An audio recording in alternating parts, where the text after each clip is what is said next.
తెరచి పేతురును చూచి లేచి కూర్చుండెను. అతడు ఆమెకు చెయ్యి ఇచ్చి లేవనెత్తి పరిశుద్ధులను విధవరాండ్రను పిలిచి ఆమెను సజీవురాలునుగా వారికి అప్పగించెను. ఇది యొప్పే అందంతటా తెలిసినప్పుడు అనేకులు ప్రభువునందు విశ్వాసం ఉంచిరి. పేతురు యొప్పేలో సీమోనను ఒక చర్మకారుని యొద్ద బహుదినములు నివసించెను. ప్రార్థన చేసుకుందాం. ప్రేమగల తండ్రి, ఈ యొక్క వాక్య భాగం కొరకై కృతజ్ఞతలు. అపోస్తుల కార్యం ధ్యానించడానికి ఆది సంఘము ఏ రీతిగా, ప్రారంభ సంఘం ఏ రీతిగా ప్రారంభించబడి విస్తరిస్తూ ఆ సంఘంలో జరిగినటువంటి సంఘటనలను ధ్యానించడానికి మాకిచ్చిన కృప కొరకే వందనాలు.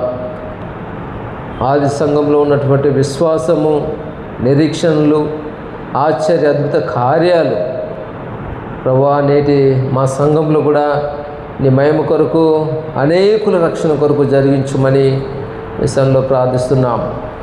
వాక్య వివరణలో మీ సహాయాన్ని దయచేయండి. చిన్న బిడ్డలు కూడా ఉన్నారు, సండే స్కూళ్ళు ప్రభు వాతావరణంలో పెరగవలసినటువంటి వారు. అయితే నీ వాక్యము నాయన అందరికీ అర్థమవునట్లు మీరు మీ దాసుని మాట్లాడుతూ నాయన కొద్దిమందిగా ఉంటుండగా మా అందరితో మాట్లాడమని ప్రార్థిస్తున్నాం. ప్రతి డిస్టర్బెన్స్ దూరపరచండి ప్రభువా. మేము ఏది వినాలనుకుంటున్నామో కాదు, కానీ మేమేం వినాలని మీరు కోరుతున్నారో, మీరు ఏది చెప్పాలనుకుంటున్నారో, మా జీవితాలకు ఏది ఉపయోగకరమో ఆ విషయాలను మాతో మాట్లాడుతురండి. చక్కగా అర్థం చేసుకోగలిగే సామర్థ్యం దయచేయండి. డిస్టర్బెన్స్ నుంచి కాపాడండి నాయనా. అనేకులు వింటుంటారు కానీ ప్రభువా విని విశ్వసించి విన్నవారే చెవిగలవాడు వినుగాక అంటూ నాయనా వినుట కొరకు వేగిరపడాలి అని మీరు గుర్తు చేస్తూ వచ్చారు. మా ప్రియుల యొక్క ప్రభువా ప్రజెన్స్ని బట్టి స్తుతిస్తున్నాను. వారు ఇక్కడ ఉండడం ఎంతో సంతోషం. అంత మాత్రమే కాదు, వారు అటెంటివ్గా ఉండగలుగుటకు, శ్రద్ధతో వినగలుగుటకు సహాయం చేయండి ఆయన. ప్రతి డిస్టర్బెన్స్ నుంచి కాపాడండి. వినగలిగిన హృదయము, గ్రహించే మనసు మా ప్రియులకు దయచేయండి. ఏక మనసును మాకు అందరికీ దయచేయండి. మేమందరం ఈ వాక్య భాగమందు మనసును నిమగ్నం చేసి అందులో ఉన్న సత్యాన్ని మేము తీసుకొని మా జీవితాల్లో అన్వయించుకొని అనేకులు రక్షణ పొందుటకు కారకులు ఉన్నట్లుగా మమ్మల్ని తీర్చిదిద్దురమ్మని, మా జీవితాల్లో ఏవైతే లోటుపాట్లు ఉన్నాయో చూసుకుంటూ సహాయం చేయండి. లేఖన వెలుగులో మా జీవితాలను సరిచేస్తురమ్మని మా ప్రభువును రక్షకుడైన యేసు క్రీస్తు ప్రభుల వారి శ్రేష్టమైన నామములు అడిగి వేడుకొంచున్నాము తండ్రి. ఆమేన్. సో వాతావరణం చల్లగా ఉంది. చల్లగా ఉన్నప్పుడు చల్లటి గాలి వస్తుంది. చల్లటి గాలి వచ్చినప్పుడు మన యొక్క కనురెప్పలు ఫ్రెండ్స్ అవుతాయి కదా.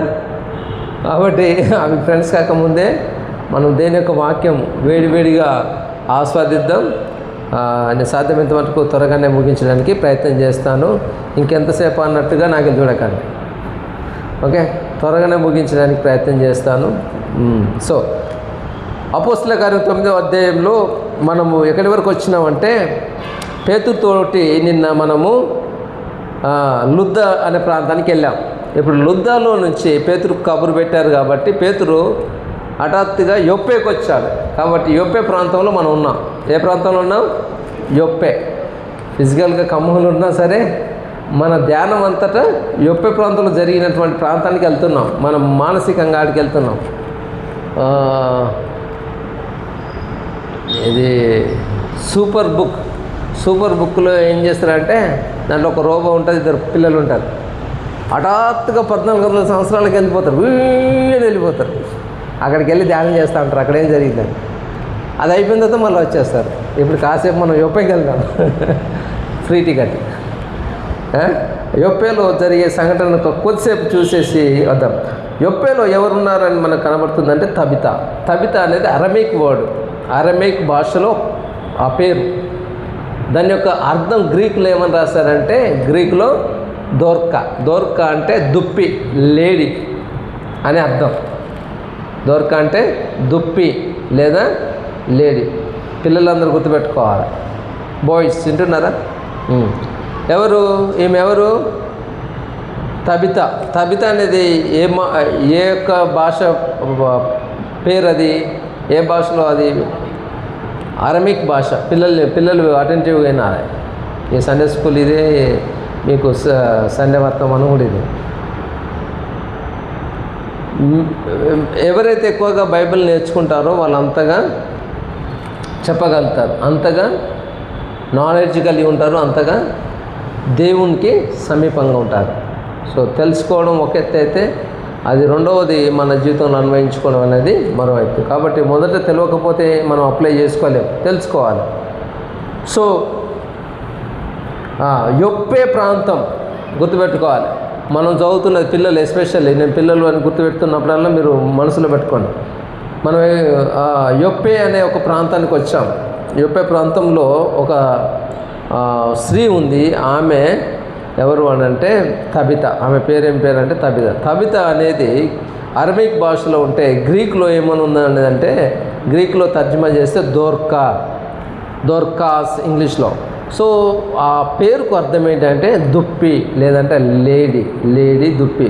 జంతువులు మనకు తెలుసు కదా, మళ్ళీ ఆఫ్రికాకు పోవాల్సి వస్తుంది జంతువులు అంటే.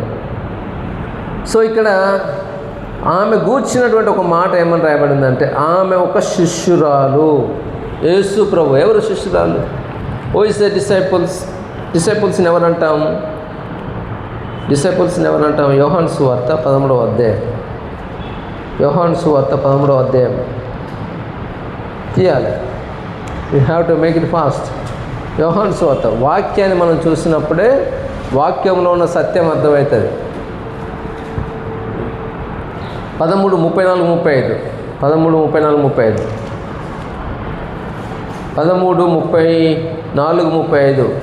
మీరు ఒకరినొకరు ప్రేమింపవలెనని మీకు క్రొత్త ఆజ్ఞ ఇచ్చినాను. నేను మిమ్మల్ని ప్రేమించినట్టే మీరును ఒకరినొకరు ప్రేమింపవలెను. మీరు ఒకని ఎడల ఒకడు ప్రేమ గలవారైన ఎడల దీన్ని బట్టి మీరు నా శిష్యులని అందరూ తెలుసుకుంటారు. ఎట్లా తెలుసుకుంటారట? బయటలో ఈమె శిష్యురాలని ఎట్లా తెలుస్తుంది అంటే, మనం ఒకరిని పట్ల ఒకరు ప్రేమ కలిగి వ్యవహరించాలి.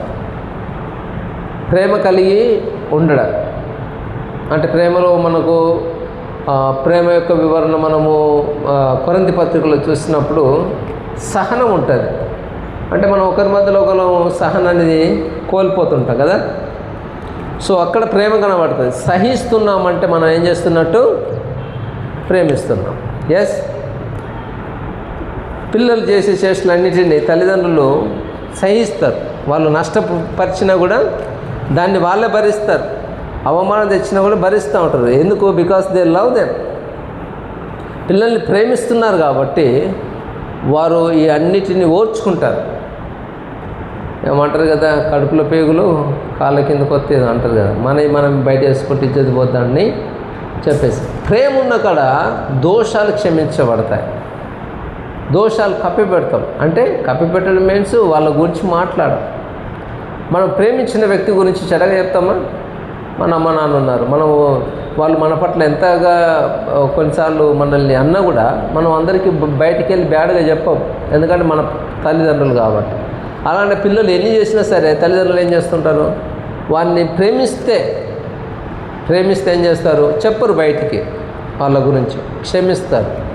సో ప్రేమ ఉన్న చోట క్షమాపణ, ప్రేమ ఉన్న చోట సహనం, ప్రేమ ఉన్న చోట గర్వము ప్రదర్శన ఉండదు. నీకంటే నేను ఎక్కువ అనే ప్రదర్శన ఉండదు. ఇంకా ప్రేమకు ఉన్నటువంటి లక్షణాలు ఏంటి? 11వ అధ్యాయంలో సహిస్తాము, దీర్ఘశాంతం వహించడం, వారి ఎడల. తండ్రి తన కుమారుడు తప్పిపోయి తిరిగి వచ్చేంత వరకు సహనంతో చూడడం. 13వ అధ్యాయం 1 కొరింథీ 13లో సహించడం, డంబంగా ప్రవర్తించకపోవడం, అహంకార ధోరణితో మత్సరాన్ని చూపించకపోవడం. ఇంకేం చేస్తాము? దయ చూపిస్తాం. ప్రేమ కలిగినటువంటి మనలో ఆ దయ సో ఈ యొక్క లక్షణాలు మనలో కనబడతాయి. ఈ ప్రేమ అనే దాని గురించి మాట్లాడుతూ ఇదే యోహాను భక్తుడు అంటాడు కదా, మనం మొదట ప్రేమించమని కాదు, ఆయనే మనల్ని మొదట ప్రేమించాడు. సో ప్రేమ ఎవరి వల్ల కలుగుతుంది అని అంటే ఆయన ద్వారా కలుగుతుంది. ఎందుకు అంటే దానికి మూలము ఆయనే. 4వ అధ్యాయం 1 యోహాను సువార్త, 1 యోహాను 4వ అధ్యాయం 7వ వచనం, ప్రియులారా మనం ఒకరినొకడు ప్రేమింతము, ఎలాగనగా ప్రేమ దేవుని మూలంగా కలుగుచున్నది. ప్రేమించి ప్రతివాడు దేవుని మూలంగా పుట్టినవాడై దేవుని ఎరుగును. దేవుడు ప్రేమ స్వరూపి. ప్రేమ అంటే ఎక్కడి నుంచి ప్రారంభమవుతుంది? ఎలాగనగా ప్రేమ దేవుని మూలంగా కలుగుతుంటుంది. ఎక్కడ మూలం? ఎక్కడ రిసోర్స్ ఏంటి ప్రేమకి? ప్రేమ ఎక్కడ దొరుకుతుంది? చెప్పాలి. ప్రేమ ఎక్కడ దొరుకుతుంది? సినిమాలలో చూస్తే దొరుకుతుంది. సినిమాలలో మనకి ప్రేమ చూపిస్తుంటారు, చూసావా? అది కాదు, అదొకటిదే ఆకర్షణ. ఏముండదు, ఇప్పుడు చెప్తే అర్థం కాదులే, ఉట్టిదే అంత. ప్రేమ దేవుని మూలంగా కలిగేది. ఆ ప్రేమ ఏంటంటే ఆ ప్రేమకు ఉన్నటువంటి లక్షణాలు మనము లోకంలో చూస్తున్నాము, చూస్తావా? యవనస్తుల మధ్య కావచ్చు, తల్లిదండ్రుల మధ్య కావచ్చు, భార్యాభర్తల ప్రేమ నీడవలే గతించును. అదేనా?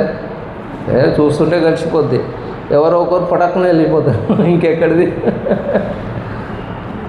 కోపాలు వచ్చి తాపాలు వచ్చినాయి అంటే ప్రేమ దోమలు ఏమి లేవు, భార్యాభర్తల మధ్యలో అయినా ఎగిరిపోతుంది. దేవుని ప్రేమ అంటాడు, అగాపే లవ్. ఈ కండిషన్ బట్టి మారదు. అది దేవుని ప్రేమను ఎక్కడ చూస్తామంటే ఇశ్రాయేల్లో చూస్తాం.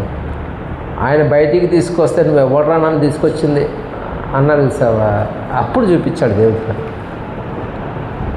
ఆయనకు ప్రతిగా నువ్వు కాదు మమ్మల్ని రప్పించింది ఇగో దేవుడు అన్నప్పుడు అప్పుడు చూపించిండు ప్రేమ. మనం చూపిస్తామా? బయటికి తీసుకొచ్చినాక నేను తీసుకొచ్చిందని అంటే నువ్వు నన్ను తీసుకొచ్చిందంటే మళ్ళీ తీసుకుపోయేద్దామని వీడిని ఇక్కడనే ఉంచాను నేను. అది మనం చూపించే ప్రేమ. కానీ గాడ్ అలా కాదు, దేవుడు అలా కాదు. ఈ షోడ్ ఇస్ లవ్ అన్కండిషనల్. అంటే నీవు ఇట్లుంటేనే నేను ప్రేమిస్తా కాదు. ఆయన ఎట్లా ప్రేమించాడు? నువ్వు రోతగా ఉన్నప్పుడు వచ్చి అత్తుకున్నాడు, నువ్వు దరిద్ర స్థితిలో ఉన్నప్పుడు వచ్చి అత్తుకున్నాడు, నువ్వు మురికిగా ఉన్నప్పుడు అత్తుకున్నాడు, నిన్ను ఏలన చేసినప్పుడు, నిన్ను దూషించినప్పుడు, నువ్వు దేనికి పనికి రాకుండా ఉన్నప్పుడు అప్పుడు వచ్చి అత్తుకున్నాడు. యు ఆర్ మై సన్ అన్నాడు. ఐడెంటిటీ లేకుండా రోడ్ల మీద పిచ్చోర్లాగా తిరుగుతుంటా అంటే వాడిని తీసుకుపోయి అత్తుకుంటాం మనం? వాడిని అత్తుకొని అరే నువ్వు మై సన్ అంటామా? అట్లాంటి దరిద్ర గొట్టు స్థితిలో మన బ్రతుకులు ఉండగా ఆ ప్రేమ గల ప్రభు మనల్ని హక్కున చేర్చుకున్నాడు. That is the love. అది ప్రేమ అంటే. మనం అబ్బాయి అమ్మాయి మధ్యలో ప్రేమను ఎరోస్ లవ్ అంటారు, ఆకర్షితమైనటువంటి ప్రేమ. ఆ ప్రేమ వేరే. సహోదరుల మధ్య ఉన్న ప్రేమ ఫిలియోస్ లవ్ అంటారు, సహోదరుల మధ్య. అది తాత్కాలికమైనటువంటి ప్రేమ. ఈ అన్ని ప్రేమలో వాటికి లిమిట్ ఉంది. దేవుని ప్రేమ ఒక్కటే. సో ఆ ప్రేమ మనలో పుట్టిస్తున్నాడు. That is the powerful love. ఎందుకు దేవుడు లోకాన్ని ప్రేమించాడు? సమస్తము జనులను ప్రేమించాడు. Not a single man. అందరినీ ఆయన ప్రేమ చేత ప్రేమించాడు. ఏ ఒక్కరూ నశించిపోకూడదని. ఏ ఒక్కరూ నశించిపోదు. మరి లోకం అంతా బాగుందా అంటే లేదు. ప్రతి ఒక్కడు వాడి మార్గంలో వెళ్ళిపోతున్నాడు, వాడు నచ్చినట్టుగా జీవిస్తున్నాడు, వాడు నచ్చినట్టుగా పూజిస్తున్నాడు. ఆ పైగా ఇవన్నీ అనుభవిస్తూ, దేవుడు ఇచ్చినటువంటి ఉచిత వరాలన్నిటిని అనుభవిస్తూ, గాలి నీరు పంచభూతాలన్నింటినీ అనుభవిస్తూ మళ్ళీ దేవునికి విరుద్ధంగా తిరుగుతున్నాడు. బట్ స్టిల్ నీతిమంతుల మీదను అనీతిమంతుల మీద ఆయన ప్రేమ చూపుకుంటూ ఉంటున్నాడా? వర్షం వేయకుంటూ ఉంటున్నాడా? సూర్యుని పంపించకుండా ఉంటున్నాడా? గాలి ఇవ్వకుండా ఆగుతున్నాడా? సమస్తం ఇస్తున్నాడు. ఆయన నిజమైన ప్రేమ అన్నట్టు. ఆ ప్రేమ కలిగిన తండ్రి ఏమంటున్నాడు? ప్రేమకు మూలము ఆయన, దేవుని మూలంగా కలుగుచున్నటువంటి ఈ ప్రేమ. సో మనంతటా మనం ఒకరిని ప్రేమించడం హైలీ ఇంపాసిబుల్. మనం ప్రేమించాలంటే అతడు మనకి అన్ని విధాలుగా సరిపోయి ఉండాలి, మనం కోరుకున్నట్టుగా ఉండాలి, నీట్గా ఉండాలి, చదువుకున్న వాడై ఉండాలి, మంచిగా మాట్లాడేటోడు ఉండాలి, మనకు ఎంతో కొంత సహాయపడేటోడై ఉండాలి. అప్పుడు ప్రేమిస్తాం. ఇవన్నీ ఏం లేకుండా ప్రేమించమనం ఎవరైనా ప్రేమించండి. మనకు ఎలాంటి ప్రాఫిట్ లేకుండా ఎవరిని ప్రేమించలేము. స్వార్థపూరితమైన ప్రేమ. కానీ దేవుని ప్రేమ నిస్వార్థమైనది. నీ నుంచి నా నుంచి ఎలాంటిది ఆశించకుండా ప్రేమించినటువంటి ప్రేమ. సో ఇది శిష్యులుగా ఉండవలసినటువంటి వారిలో ఈ ప్రేమ ఉండాలి. మీరు ఒకరిని ఎడల ఒకడు ప్రేమ కలిగి ఉండండి. కానీ ఒకరిని ఎడల ఒకడు ఏం కలిగి ఉంటున్నాము? ద్వేషం, అక్కస్సు, వైరం. ఒకరి పట్ల ఒకరు మనం ఏం కలిగి ఉంటున్నాం? ఇవే కదా. సో ఒక క్రైస్తవుడు అయిన తర్వాత మనలో నుంచి బయటికి రావాల్సింది ఏంటంటే దేవుడు మన ఎడలో చూపించినటువంటి ప్రేమను ఇతరులకు చూపించడం. ఇప్పుడు మనల్ని ప్రభు మనంతట మనమే చూపించమని కోరట్లేదు, కానీ ఆయన చూపించాడు మన పట్ల. మొదట ఆయన మనల్ని ప్రేమించాడు. మనము ఆయనను ప్రేమించిన వారమని కాదు. మనము ఆయనను ప్రేమించలేదు, కానీ ఆయనే మనల్ని మొదట ప్రేమించాడు. కాబట్టి ఆయన ప్రేమను మనము కలిగినటువంటి వారమై మనము ఇతరులను ప్రేమించాలి. ఒకవేళ ప్రేమ లేకపోతే, దేవుడు ప్రేమ స్వరూపి, ప్రేమ లేనివాడు దేవుణ్ణి ఎరగడు. సో దేవుని ఎరగనప్పుడు దేవుని శిష్యులు ఎలా అవుతాం? So love, God is love. So దేవుడు ప్రేమ స్వరూపి, ప్రేమ లేనివాడు దేవుని ఎరగడు. మనము ఆయన ద్వారా జీవించినట్లు దేవుడు తన అద్వితీయ కుమారుని లోకంలోనికి పంపాను. దీనివలన దేవుడు మన యందుంచిన ప్రేమ ప్రత్యక్షపరచబడెను. మనము దేవుని ప్రేమించమని కాదు, తానే మనల్ని ప్రేమించి మన పాపములకు ప్రాయశ్చిత్తమై ఉండుటకు తన కుమారుని పంపాను. ఇందులో ప్రేమ ఉంది. మనల్ని ప్రేమించాడు కాబట్టి తన కుమారుని లోకానికి పంపించాడు. కాబట్టి ప్రియులారా, దేవుడు మనలను ఇలాగూ ప్రేమింపగా మనం ఒకరినొకడము ప్రేమించాలి. ఏంటంటే సంఘం ఏం చేయాలి? ఒకరి పట్ల ఒకరు ఏం చేసుకోవాలి? చాడీలు చెప్పుకోవాలి, ఒకరినొకరు ద్వేషించుకోవాలి, దూషించుకోవాలి, అవమానంగా వేధించుకోవాలి. నువ్వు ఇట్లా, నువ్వు అట్లా కాదు. మనకు వాక్యము ప్రభు యొక్క ప్రేమ గురించి ఏం చెప్తుందంటే మనము ఆయన బిడ్డలంగా ప్రేమించే వారమే ఉండాలి, ఒకరి పట్ల ఒకరము. సో ఈ ప్రేమ అనేది ప్రభువు చూపింది, ఆయన నుంచి మనము పొందుకున్నది. ఇతరులకి ఈ ప్రేమను కనపరచాలి. ఈ ప్రేమ మనం ఎవరిలో చూస్తూ ఉంటాము అని అంటే, ఎవరిలో చూస్తాము? తబితాలో చూస్తాం. ఎందుకంటే ఆమె శిష్యురాలు, ఆయనను అనుసరించినటువంటిది. ఎవరు నా శిష్యులు అవుతారు అని అంటే ఎవరైతే ఇతరుల పట్ల ప్రేమ కలిగి ఉంటారో. ఇతరులను ప్రేమించువారే. ఇతరులను ప్రేమించడం అంటే ఏంటిది అనేది మనము దోర్కాను చూస్తే అర్థమవుతుంది. దోర్కా ఏం చేసిందట? ప్రేమించినటువంటి ఆమె ప్రభువు శిష్యురాలైనటువంటి ఈమె జీవితాన్ని మనం కొంచెం చూస్తే ఆమె ఏం చేస్తూ వచ్చింది? సత్క్రియలను, ధర్మకార్యములను బహుగా చేసి ఉండెను. ఆమె గురించినటువంటి వివరణ ఏంటిది? సత్క్రియలు, ధర్మకార్యాలు. ఎవరికి చేసిందట? ఎవరు చేసిందట? 39వ వచనం. పేతురు లేచి వారితో కూడా వెళ్ళి అక్కడ చేరినప్పుడు వారు మేడగదిలోనికి అతన్ని తీసుకొని వచ్చిరి. విధవరాండ్రందరూ వచ్చి ఏడ్చుచు దోర్కా తమతో కూడా ఉన్నప్పుడు కుట్టిన అంగీలను, వస్త్రములను చూపుచు అతని ఎదుట నిలిచిరి. ఇక చూడండి, ఇగో ఈ బట్టలు చూడండి, ఆమె ఇచ్చింది. మాకు ఇచ్చినటువంటి బట్టలు ఆమె కుట్టి ఇచ్చింది. స్కిల్ఫుల్, తన యొక్క చేతి పని ద్వారా ఇతరులకు సహాయం. వారెవరట? విధవరాండ్రు. విధవరాలు అంటే ఏ స్థితిలో ఉంటారు? వాళ్ళు నిస్సహాయ స్థితిలో ఉంటారు, ఇతరుల మీద ఆధారపడేటటువంటి వాళ్ళు. దోర్క ఎవరికి సహాయం చేస్తుంది? పేదలైనటువంటి విధవరాలకి సహాయపడుతున్నటువంటిది. సహాయం చేయాలంటే ఎలాంటి గుణంగా ఉండాలి? కఠినత్వం ఉండాలా? కాదు. జాలి, దయ, కంపాషన్. ఇతరుల యొక్క అవసరతను చూసి నా పొరుగువాడెవడు అని చాలా జ్ఞానవంతులు, మేధావులు చెప్పారు. అప్పుడు యేసుప్రభు అన్నారు, అవసరతలో ఉన్నవాడే అని సమరయుని గురించినటువంటి ఉపమానం చెప్పాడు. సమరయుని గురించినటువంటి వృత్తాంతం మనం చదువుతాం. వీరిలో ఎవడు ఆయన పట్ల ప్రేమ చూపాడు పొరుగువానికని అంటే ఆ సమరయుడు అని. సో అవసరతలో ఎవరైతే ఉంటారో వారికి చేయడం. దోర్క చేస్తున్న పని ఏంటిది? ఇతరులను ప్రేమిస్తుంది. ఎలా ప్రేమిస్తుంది? దేవుడు మనల్ని ప్రేమించిందంటే మనకు ఏమిచ్చిండో ఆయనే? తన ప్రియ కుమారుడు. అన్నిటికంటే ఈ భూమి ఆకాశాన్ని సమస్తాన్ని సృష్టించాడు, అమ్మను నాన్నను మనకి ఇచ్చాడు, మనకు జీవం ఇచ్చి మనల్ని బ్రతికించాడు. ఇవన్నీ ఒక ఎత్తు అయితే వీటికి ఉన్నతమైనది ఏంటంటే తన ప్రియ కుమారుడైన యేసుక్రీస్తు ప్రభు వారిని మనకు అనుగ్రహించాడు. ఎట్లా అనుగ్రహించాడు? సిలువలో మన పాపానికి ప్రాయశ్చిత్తం చేయడం కొరకు ఆయన అనుగ్రహించాడు. అతి గొప్ప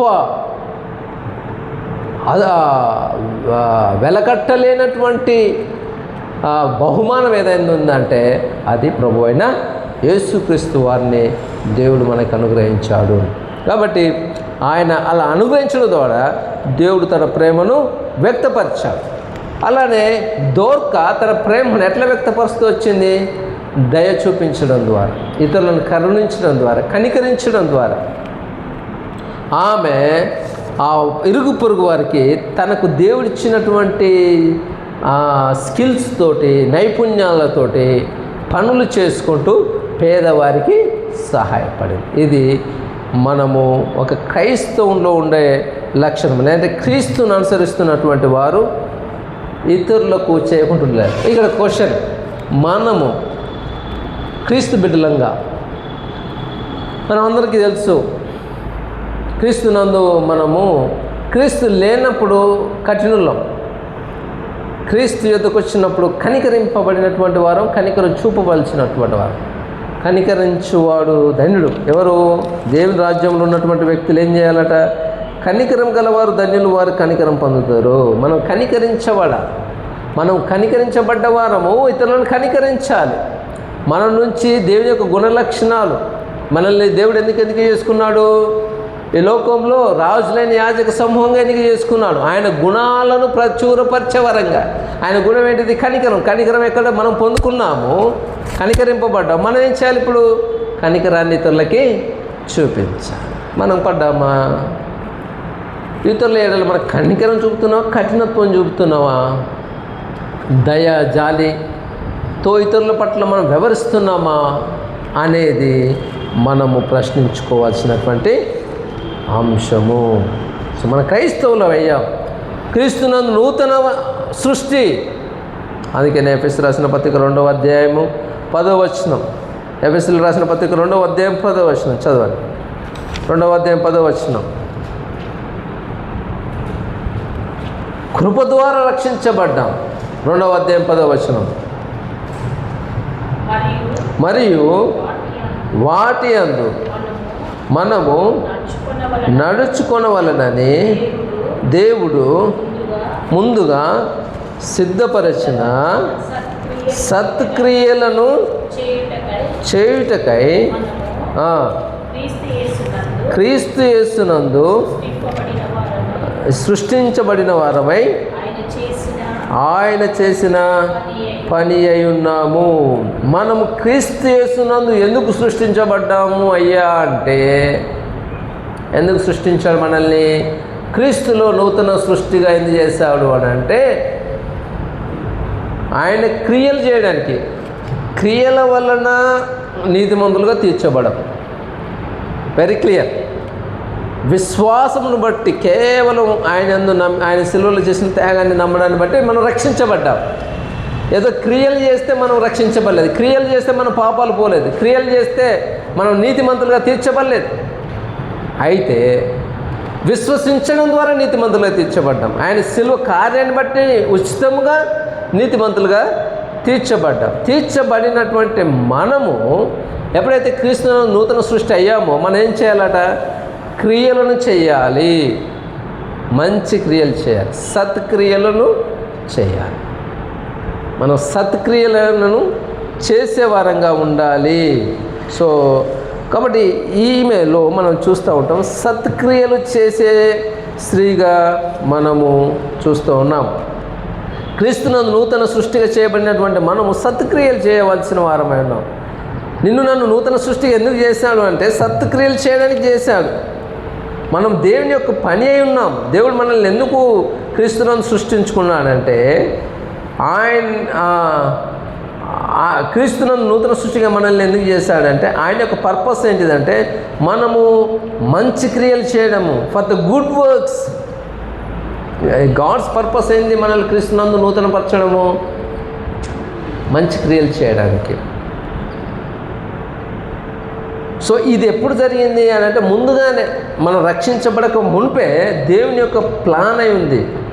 ఈ ప్రిపేర్డ్ బిఫోర్ హ్యాండ్ అంటే మనము ఈ లోకానికి రాకమునిపే, మన రక్షించబడక మునిపే, రక్షించబడిన తర్వాత మనం మంచి కార్యాలు చేయాలని దేవుని యొక్క ప్రణాళిక అయి ఉన్నది. సో ఆ క్రియల యందు మనం అనుదినము నడుచుకునే వారమై ఉండాలి, ఆ క్రియలు చేసే వారమై ఉండాలి. సో కాబట్టి క్రియలు అనేది ఎప్పుడు సాధ్యమంటే క్రియలు లేకుండా విశ్వాసము మృతం. నేను విశ్వసిస్తున్నాను ప్రభువుని అంటే కాదు. విశ్వసించినటువంటి మనం ఏం చేయాలంటే మనము మంచి క్రియలు, సత్క్రియలు చేసే వారమై ఉండాలి. ఇప్పుడు మనం సత్క్రియలు చేస్తున్నటువంటి సందర్భాన్ని మనం చూస్తున్నాం. ఏం చేసింది? ఏం సత్క్రియలు చేసింది? తన చేతికొచ్చిన పని ద్వారా పేదవాళ్ళకి దయ చూపిస్తూ వారికి సహాయపడినటువంటిదిగా, బహుధర్మం చేసినటువంటిదిగా ఉన్నాం. మరి ఇంత పని చేస్తే ఏంది దేవుడు ఇట్లాంటి రోగాన్ని తీసుకొచ్చాను, సచ్చే రోగాన్ని తీసుకొచ్చాను? యేసుప్రభుని నమ్ముకుంటే ఇంత మంచి పనులు చేసినాం కదా, మళ్ళీ రోగం ఏంది? రోగాన్ని లింక్ పెట్టింది ఏంది? యేసుప్రభుని నమ్ముకుంటే అసలు రోగాలు రావని ఇంకొకటి మొత్తుకుంటాడు. యేసుప్రభుని నమ్ముకుంటే రోగాలు రావా? యేసుప్రభు వారు లాజర్ ఇంటికి వెళ్తూ ఉండేవాడు. లాజర్ మంచి స్నేహితుడని రాయబడింది.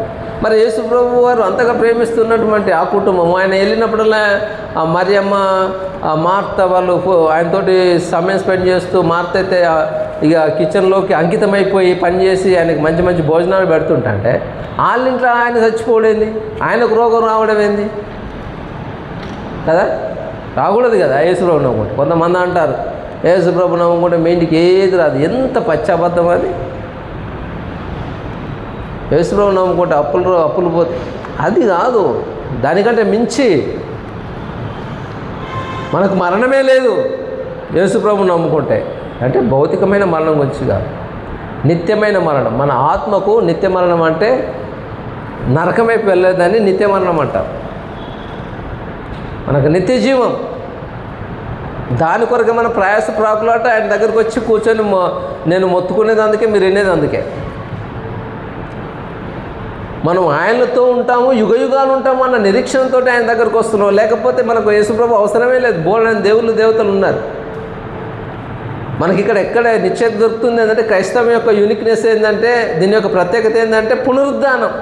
యేసుప్రభు వారు మరణాన్ని జయించాడు, తిరిగి లేచాడు. ఆ యొక్క ఆధారమే క్రైస్తవానికి మూలం. ఒకవేళ పునరుద్ధానం లేకపోతే క్రైస్తవ్యం కూడా మతాలలో ఇది ఒక మతంగానే మిగిలిపోద్ది. దీనికి ఒక ప్రత్యేకత లేదు. ఈ ప్రత్యేకత సంచరించుకుందంటే పునరుద్ధానం. ఇప్పటికీ యెరూషలేములో ఆయన యొక్క సమాధి ఖాళీగా ఉండడం సజీవ సాక్ష్యం. ఎక్కడో అనగనగా ఒక ప్రాంతంలో కాదు, అది ఎప్పటికీ కొన్ని వేల లక్షల సంవత్సరాల క్రితం జరిగిన సంఘటన కాదు. చరిత్రలో ఉన్నటువంటి ఆధారాన్ని నమ్ముతున్నాం మనం. చరిత్రలో లేనివన్నీ ఎన్నో కథలు అల్లుకుంటూ వచ్చినటువంటి వాటి మీద మన నమ్మకం లేదు. మన నమ్మకము జరిగినటువంటి, ఇప్పటికీ ఇశ్రాయేలులు ఉన్నారు, ఇప్పటికీ వాళ్ళు బాంబు దాడులు చేస్తూనే ఉన్నారు. ఆ ప్రజలు ఇంక ప్రపంచవ్యాప్తంగా చెల్లచెదురయ్యారు. మన ఇండియాలో గుంటూరులో కూడా వచ్చారు తెలుగు ప్రాంత ప్రజలుగా. మొన్ననే మళ్ళీ పంపించేశారు కొంతమందిని. సో ఇవన్నీ సజీవ సాక్ష్యాలు ఉన్నాయి కాబట్టి మనం నమ్ముతున్నాం. యేసుప్రభుని గుడ్డిగా ఏదో ఇచ్చాడు కదా, నాకు అవసరతలో సహాయపడ్డాడు కాబట్టి ఈ దేవుని నమ్ముకుంటాను కాదు. అది మన ఆధారం కాకూడదు. అది ఆధారం అయితే వేస్ట్. ఆ ప్రభువుని నమ్ముకోవాల్సిన అవసరమే లేదు. మనం నమ్ముతుంది ఆయన పునరుద్ధానుడు. ఆయన నమ్మిన బిడ్డలు కూడా అలాంటి పునరుద్ధాన్నే ఇస్తాడు. మన ఆత్మ సజీవంగా ఉంటుందన్న నమ్మకంతో వస్తున్నాం ఆయన దగ్గరికి. ఆ నిరీక్షణతో మనం ఆయనను వెంబడిస్తున్నాం. ఈ భూమి మీద ఆయన మార్గంలో నడిచినప్పుడు ఆయన సంతోష సమాధానిస్తాడు. ఎల్లప్పుడూ ఆనందించుడి, మరలా చెప్పుదును ఆనందించుడు అని పౌలు శ్రమల గుండా వెళ్ళినప్పుడు చెప్పినట్టు మాట కాదా? శ్రమల్లో సైతం నిజమైన ఆనందం ప్రభులోనే. భూమి మీద బ్రతికినంత కాలము ఆయనలో సమాధానం. నేను లోకం ఇచ్చినట్టుగా నేను సమాధానం ఇవ్వట్లేదు. లోకంలో ఉన్న సమాధానం కాదు, నేను ఇచ్చే సమాధానము, ఆయన ఇచ్చే సమాధానం కొరకు మనం వస్తున్నాం. ఈ లోకం ఇచ్చినటువంటిది కాదు నేను ఇచ్చే సమాధానం అని ప్రభు చెప్పారు. కాబట్టి ఆ సమాధానం పొందడానికి మనం ఆయన దగ్గరికి వచ్చాం. సో ఆయన యొద్దకు మనం వస్తున్నప్పుడు ఆయన మనకు ఆధారమై ఉంటాడు.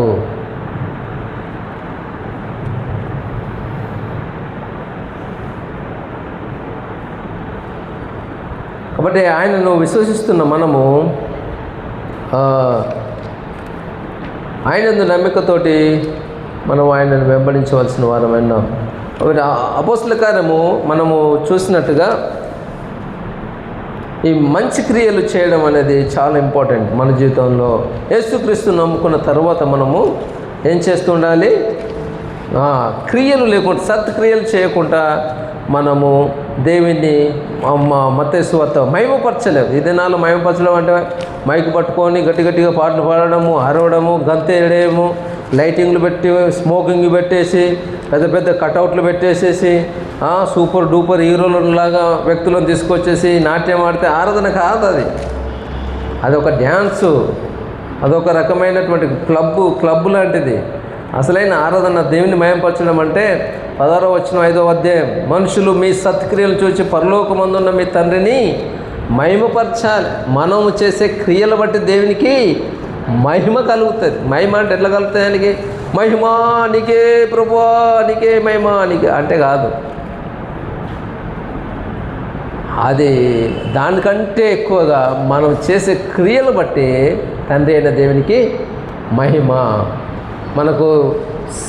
మనము ఎక్కడైనా స్టేజీల మీద మనల్ని చాలామంది సన్మానిస్తుంటారు. అంటే మనం సన్మాన సభలు చూస్తూ ఉంటాం. సన్మాన సభల్లో వాళ్ళను ఎందుకు వాళ్ళకి అలాంటి గౌరవాలు మహిమలు ఆపాదిస్తూ ఉంటారు? వారు చేసినటువంటి ప్రతిష్టాత్మక కార్యాలను బట్టి, చేసిన పనులు బట్టి, సమాజానికో లేదా కొత్తవి ఏదైనా కనిపెడుతున్నాయో అలాంటి వాటిని బట్టి వాళ్ళని ఇక్కడ ఘనంగా సన్మానిస్తారు, వారిని పొగుడుతూ ఉంటారు, వాళ్ళను ఘనపరుస్తూ ఉంటారు. అంతే కదా? వాళ్ళు చేసిన దాన్ని బట్టి. మనం చేసే క్రియలు బట్టి ఎవరికి రావాలి మహిమ? దేవునికి. మనల్ని చేసుకునేందుకు ఆయన క్రియలు చేయడానికి. ఇది ఎప్పుడు ప్రణాళిక? మనల్ని రక్షించబడక మునిపే మన పట్ల ఆయన యొక్క ప్రణాళిక అయి ఉన్నదనే విషయాన్ని గుర్తు చేస్తున్నాం. కాబట్టి ఈమె దేవుణ్ణి మహిమపరిచేదిగా మనకు కనబడతా ఉంది. తన క్రియలు బట్టి దేవుణ్ణి మహిమపరిచేది. దేవుని వెంబడిస్తున్నటువంటి తబిత చూస్తున్నాం, దేవుని మహిమపరిచినటువంటిది చూస్తున్నాం, దేవుని ప్రజల ఎడల దయాదాక్షిణ కలిగినటువంటిది చూస్తున్నాం, దేవుని ప్రజల్ని ప్రేమించేదిగా మనం చూస్తున్నాం. ఈ విషయాలను మనము ఈమెలో గమనిస్తూ ఉంటాం. A loving woman, a kind woman, a generosity కలిగినటువంటి ఉమెన్ ఎవరు? Tabitha. She is a follower of Christ. క్రీస్తుని అనుసరిస్తున్నటువంటి స్త్రీగా మనం చూస్తూ ఉంటాం. తన యొక్క స్కిల్ఫుల్ తోటి ఇతరులకు సహాయపడినటువంటి, తన యొక్క దేవుడిచ్చిన పనిని ఉపయోగించుకుంటూ ఇతరులకు సహాయపడినటువంటి స్త్రీగా తన యొక్క విశ్వాసాన్ని క్రియల ద్వారా, యాకోబు పత్రిక 2వ అధ్యాయం 17వ వచనంలో ఈ విధంగా చెప్పబడుతూ ఉంటుంది. క్రియలు లేని విశ్వాసము మృతం. విశ్వాసం కలిగినటువంటి స్త్రీగా మనం చూస్తూ ఉంటాం. తన క్రియల్ని విశ్వాస రూపకంగా చూపించింది.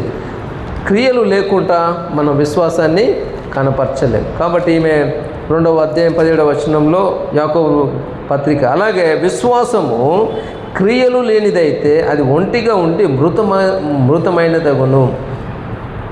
ఈ రెండు గోస్ టుగెదర్.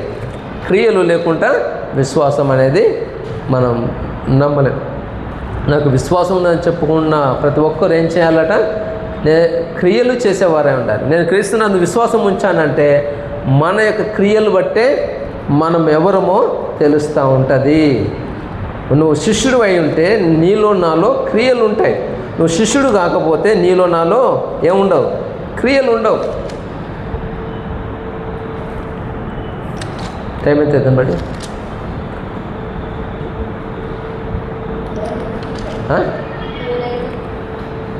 ఓకే. క్రియలు లేకుండా విశ్వాసము అనేది మృతం. సో మన క్రియలను బట్టి ప్రభువు ప్రతిఫలం ఇస్తాడు.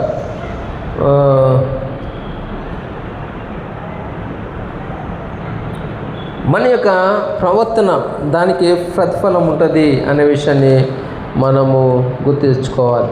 సో క్రియలు లేని విశ్వాసము మృతము.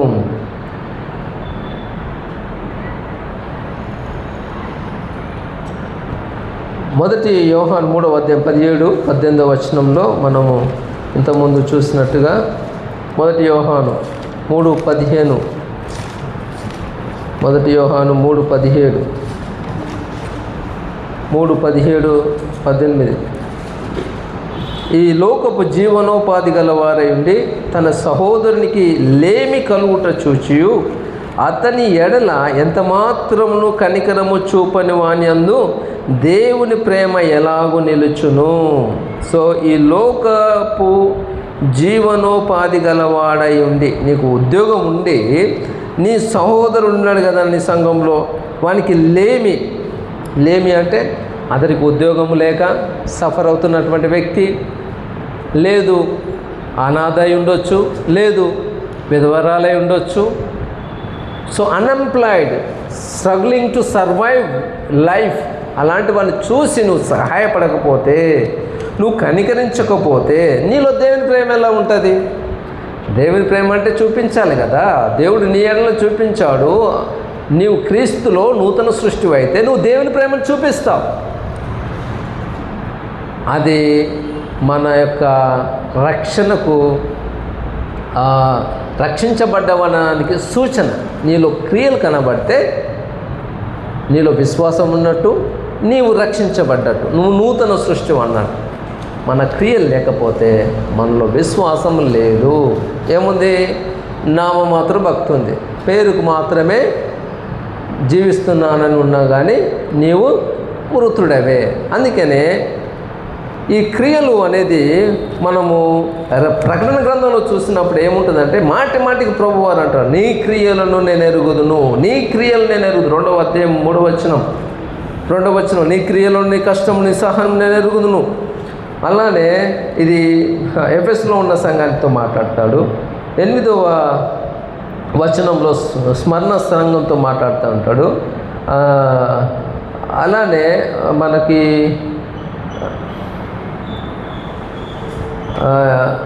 18వ వచనం తుయతెరలో సంఘంలో ఉన్నటువంటి వారితో మాట్లాడతాడు. నీ క్రియలు 19వ వచనం, 2వ అధ్యాయం 19వ వచనంలో నీ క్రియలను నేను ఎరుగుదును, నీ సహనమును నేను ఎరుగుదును. సో ఇలాగూ ప్రభు వారి క్రియలను గురించి మాట్లాడుతూ 3వ అధ్యాయము 2వ వచనం, నీ క్రియలు నా దేవుని యొక్క సంపూర్ణమైనవిగా నాకు కనబడలేదు కనుక హెచ్చరిక చేస్తున్నాడు సార్దిస్లో ఉన్న సంఘానికి. నీ క్రియలు, ఇక్కడ అదే మాట మనం చూస్తూ ఉన్నాం, నీ క్రియలు నేను ఎరుగుదును, ఏమనగా జీవించుచున్నావన్న పేరు మాత్రం ఉన్నది కానీ నీవు మృతుడవే. ఏమంటాడండి ఇంకా? నీ క్రియలు నా దేవుని ఎదుట సంపూర్ణమైనవిగా నాకు కనబడలేదు కనుక జాగరూకుడవై చావనై ఉన్న మిగిలిన వాటిని బలపరచుము. సో సరి చేసుకో అని హెచ్చరిక చేస్తున్నారు. మనము దేవుని యొక్క దేవుని అందు విశ్వాసం ఉంచిన మన క్రియలు కనపరచకపోతే మనం ఎవరమాట? మృతులం. విశ్వాసము లేనటువంటి వారంగా మనం ప్రవర్తిస్తున్నటువంటి వారము అనే విషయాన్ని ఈ లేఖనము మనకి అద్దంలాగా మనం చూపిస్తున్నప్పుడు మనం సరి చేసుకొని మార్పు చెందాలి. దోర్కా జీవితం క్రియలు కలిగిన జీవితం. మన జీవితంలో ఆ క్రియలను కనుపరచువారమై ఉండాలి. ఈ తబిత జీవితంలో చూస్తున్నాం. అయితే ఇంకో విషయాన్ని నేను మర్చిపోతూ నేను యేసు ప్రభువుని నమ్ముకుంటే రోగాలు ఎందుకు వస్తాయి? దోర్కా గురించి మనం ఇదే ఆ విషయాన్ని స్కిప్ చేశాను నేను. చాలామంది అనుకుంటూ ఉంటారు, యేసు ప్రభువుని నమ్ముకుంటే రోగాలు వస్తాయా, యేసు ప్రభువుని నమ్ముకుంటే కష్టాలు వస్తాయా, యేసు ప్రభువుని నమ్ముకుంటే వ్యాధులు వస్తాయా, యేసు ప్రభువుని నమ్ముకుంటే చచ్చిపోతామా? అన్నిటికీ ఎస్సే. యేసు ప్రభువుని నమ్ముకుంటే వస్తాయి, డెఫినెట్గా వస్తాయి. ఇప్పుడు ఎందుకు వచ్చిందో ఇక్కడ మనం చూస్తాం. ఇంతగా మేలు చేసిన కీడు ఎట్లా వస్తుంది? మా ఊర్లో నాకు ఒకటి తెలిసిన ఉన్నాడు. వాళ్ళ అమ్మ చనిపోయింది, వాళ్ళ నాన్న చనిపోయిన తర్వాత వాళ్ళ అమ్మ చర్చికి వెళ్ళేది. మా ఊరోళ్ళు అంటూ ఉండేది, ఏంది మీ దేవుని నమ్ముకుంటే ఉంది, వాళ్ళ నాన్న చచ్చిపోయాడు, ఆ తర్వాత వాళ్ళ అమ్మ కూడా చచ్చిపోయాడు, ఇప్పుడు మీరే అనాథలే, ఎవరికి పెళ్లి కావాలి అప్పటికి అంటూ 4 కొడుకులే, ఎవరికి పెళ్లి కావాలి, యేసుప్రభువుని నమ్ముకుంటే ఏందా ఇంత అయిందా? సో అట్లాంటివి స్టేట్మెంట్లు వస్తూ ఉంటాయి. ఇంకా పూర్తి వివరణ కారణం డిఫరెంట్ అయినా. సో యేసుప్రభువుని నమ్ముకుంటే మరణం వస్తుందా, అనారోగ్యం వస్తుందా అనేది మనం ఆలోచిస్తే వస్తాయి. ఎందుకు వస్తాయంటే మన జీవితంలో ఏది వచ్చినా సరే, ఈవెన్ అపోస్తులందరూ ఆల్మోస్ట్ యోహాను తప్ప అందరూ శిరచ్ఛేదన చేయబడ్డ వాళ్ళే. ఒక్కొక్కరికి ఒక్కొక్క పర్పస్ ఉంటుంది. వాళ్ళ రివార్డ్స్ గొప్పవి. దేవుడు అనుమతించినంటే ఒక ఉద్దేశం ఉంటుంది. తన బిడ్డలకు తల్లి అయినా మరిస్తే మరవచ్చిన నిన్ను మరవనన్న దేవుడు, చేతుల్లో చెక్కుకున్నటువంటి దేవుడు, నిన్ను ముట్టున్నవాడు నాకు అనుకుంటున్న ముట్టునని సెలవిచ్చినటువంటి దేవుడు ఊరికే నేను ఎందుకు వదిలిపెడతాడు? ఊరికే నిన్ను కష్టాల పాలన చేస్తాడు? ఆయన తెలవకుంటే నీకెందుకు వస్తాయి? కాబట్టి పర్పస్ఫుల్గానే దేవుడు అనుమతిస్తాడు. అది రోగమైనా, కష్టమైన, వ్యాధి అయినా, అది బాధ అయినా సరే వాటన్నిటిని అనుమతిస్తాడు. కొన్ని తెచ్చుకున్న వాటికి దేవుడు కాదు నేను అనేది. మనము ఆయనలో నమ్మకంగా జీవిస్తున్నప్పుడు వచ్చే వాటి గురించి మాట్లాడుతున్నాం. ఈమె స్వతహాగా తెచ్చుకుందేం కాదు. ఈమె మంచి పనులు చేస్తూ ఉంది, ఈమె జీవితంలోకి రోగం వచ్చింది. సో రోగానికి కారణం ఏంటో మనం గమనిస్తే, ఇదొక మాట గమనించేసి మనం క్లోజ్ చేసుకుందాం. ఏంటి అని మనం చూస్తూ ఉంటే, ఆమె ఆ దినముందు ఆమె కాయల పడి చనిపోగా వారు శవమును కడిగి మేడగదిలో పరుండబెట్టారు. లుద్ద యొప్పేకు దగ్గరగా, ఈ 2 ప్రాంతాలు దగ్గర సముద్ర ప్రాంతాలకు దగ్గరగా ఉన్నటువంటి ప్రాంతాలు ఇవి. దగ్గరగా ఉన్న చేత పేతురు ఉన్నాడని అక్కడ శిష్యులు విని, ఎక్కడ యొప్పేలో ఉన్నటువంటి శిష్యులు పేతురు లుద్దాలో ఉన్నాడు అని చెప్పేసి తొందరగా ఆయన కబురు పెట్టి 2 వ్యక్తులను పంపించి ఆయన తీసుకొస్తారు. పేతురు వారితోటి వెంటనే వస్తాడు. 39 వచ్చి పేతురు లేచి వారితో కూడా వెళ్ళి అక్కడ చేరినప్పుడు వారు మేడగదిలోనికి అతన్ని తీసుకొని వచ్చి విధవరాలందరూ వచ్చి ఏడ్చుచు దోర్క తమతో కూడా ఉన్నప్పుడు కుట్టిన అంగీలను వస్త్రములు చూపుచు అతను ఎదుట నిలిచాడు. పేతురు ప్రార్థన చేశాడు, మోకరించాడు, ప్రభువుని వేడుకున్నాడు. ఈ పేతురు యొక్క శక్తితో బలంతో ఆమెకు స్వస్థత చేయలేదు. ఇది చాలామంది పేతురు లాంటి వాళ్ళు ఎక్కువైపోతున్నారు. ప్రార్థన చేసేస్తూ నేనే గొప్ప, దేవుని కంటే గొప్పగా కీర్తించబడుతున్నటువంటి స్వస్థతశాల నాయకులు ఎంతోమంది ఉన్నారు. Be careful. సో పేతురులో ఏం లేదు. పేతురు ప్రార్థించాడు, దేవుని సేవకుడిగా ప్రార్థన చేశాడు, కానీ కార్యం జరిగించింది దేవుడు. పదాకల పేతురు స్వస్థతలు చేసుకుంటూనే పోలేదు, ఒక పర్పస్తో చేశాడు. దేవుడు అక్కడ అతని ద్వారా పర్పస్ఫుల్గా దేవుడు చేయించాడు. ఎందుకు అని మనం గమనిస్తూ ఉంటే 40 వచ్చిన తర్వాత 41 వచనం, అతడు ఆమెకు చెయ్యి ఇచ్చి లేవనెత్తి పరిశుద్ధులకు ఆమె లేచి కూర్చుంది. ఆమె లేమనగానే తబిత లేమనగానే ఆమె కళ్ళు తెరిచి, ఇది అంతగా నేను హైలైట్ చేయాలనుకోవట్లేదు. హైలైట్ చేయాల్సినటువంటి విషయం ఒకటే, ఏంటిదంటే 42వ వచనం, ఇది యొప్పే అందంతటా తెలిసినప్పుడు అనేకులు ప్రభువునందు విశ్వాసం ఉంచారు. దేవునికి స్తోత్రం. అనేకులు విశ్వాసంలోనికి రావాలి. నీ రోగం కానీ, నీ నొప్పి కానీ, నీ కష్టం కానీ, నువ్వు వెళ్తున్నటువంటి ఇబ్బందులు కానీ ఏం చేయాలంటే అనేకులను ప్రభు వైపు తిప్పాలి. అది అల్టిమేట్ రిజల్ట్. నీ రోగానికి, నీ కష్టానికి కారణం ఏమై ఉండాలంటే అనేకులు ప్రభు వైపు నడిపించబడాలి. ఏం చేశారు? ఆమె చనిపోయి బ్రతికిన కూడా ఆమె ద్వారా అనేకులు ప్రభు దగ్గరికి వచ్చారు. అల్టిమేట్గా అది జరగాల్సింది. ఎప్పుడు స్వస్థతలు, ఎప్పుడు రోగాలు నయమయ్యేటి ఏం చేస్తున్నాయి? ఎంతమందిని మారుస్తున్నాయి? ఎన్ని ప్రాంతాలు మారుస్తున్నాయి? ఒకడు కుంటోడు అంటాడు, ఒకడు వీల్ చైర్ వేసుకొని వస్తూ ఉంటాడు. వీల్ చైర్ వేసుకుని ఊరోడికి తెలియదా? అందరూ తెలుసు కదా. ఇప్పుడు మనం పైన చూసినాం, ఈ యొక్క అధ్యాయంలో చూసినాం. ఏం చూసినాం మనం? 9వ అధ్యాయము 32వ వచనంలో లుద్దాలో ఒక వ్యక్తిని మనం చూసాం కదా, అయినయ్య 8 సంవత్సరాల నుంచి అందరికీ తెలుసు కదా. మన దగ్గర ఎంతమంది లేరు? పశ్చాత్తాపం గల వారిని తీసుకుపోతే ఈ స్వస్థత వరాలు కలిగిన వాళ్ళు చేస్తే నిజంగానే మనం అందరము వాళ్ళకు దండం పెట్టేసి వాళ్ళని పబ్లిసిటీ మనమే చేద్దాం. ఎవ్వడు చేయడు, 100% గ్యారంటీ. దేవుడు చేయడని కాదు, వీళ్ళు మాకు స్వస్థత వరం ఉందని ప్రగల్భాలు పలికేట వాళ్ళ గురించి మాట్లాడుతున్నారు. దేవుని నామాన్ని అడ్డు పెట్టుకొని బతికేటోళ్ళు ఎక్కువైపోయారు. అది కాదు. ఇక్కడ ఏంటంటే స్వస్థత పరచబడ్డప్పుడు ఆ గ్రామస్తులు రక్షణలోకి రావు. That is the ultimate goal. పరిశుద్ధాత్మ దేవుడు జరిగించేది అందుకు. నాలో వ్యాధిని, బాధను, కష్టాన్ని తీసుకొచ్చేది ఎందుకంటే అనేకుల రక్షణార్థమై, అనేకులు రక్షించబడిన కొరకే తప్ప మనల్నికి మన జీవితంలోకి అనుమతించింది ఇంకొక ఉద్దేశం ఏమీ కాదు. ఇక్కడ పేతురు హైలైట్ కాదు. ఇక్కడ పేతురుకి కట్న కానుకలు కానీ లేదా పేతురు పబ్లిసిటీ చేసుకొని చేయడానికి కాదు. ఇతనిలో ఏమీ లేదు.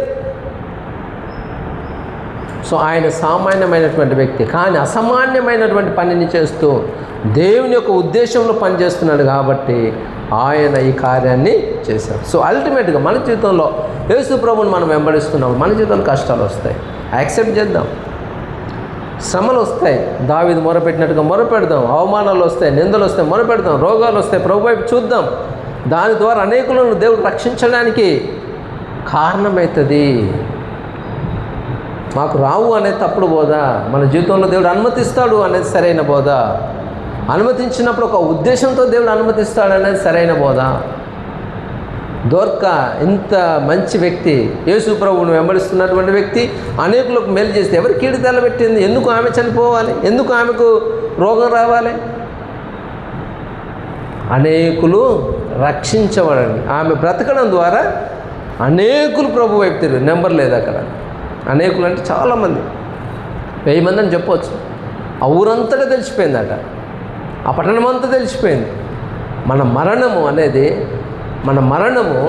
మన పునరుద్ధానము, లేదంటే మనం మళ్ళీ జీవంలోనికి రావడం అనేది అనేకులు నశించిపోతున్నటువంటి వారు, లేదంటే పాపాల చేత, అపరాధముల చేత చచ్చినటువంటి వారు జీవంలోనికి రావాలి. That is the cause, that is the main purpose. అది అసలైన ఉద్దేశం.